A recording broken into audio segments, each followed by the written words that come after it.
পহেলা বৈশাখ ইসলামিকভাবে পালন করার সুযোগ আছে কিনা?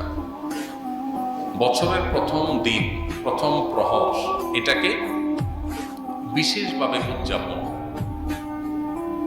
আনন্দ খুশি করে উদযাপন, এটা এসেছে প্রকৃতি পূজারীদের কাছ থেকে, প্যাগানদের কাছ থেকে। প্রকৃতি পূজারীরা মনে করে বছরের প্রথম মুহূর্তটাকে আনন্দ করে হই হুল্লোড় করে কাটালে সারা বছর ভালো থাকতে পারে। এই চেতনা থেকেই বর্ষবরণ বা বছরের প্রথম প্রহরে আনন্দ উৎসব করার প্রবণতা মানুষের মধ্যে এসেছে।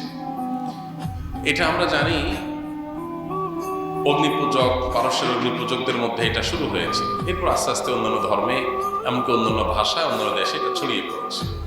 অতএব এই যে বছরের প্রথম প্রহরকে হই হুল্লোড় করে ভালো খেয়ে আনন্দ উৎসব করে কাটাবার যে একটা কালচার, এটা অবৈজ্ঞানিক, অযৌক্তিক এবং শরিয়া পরিপন্থী।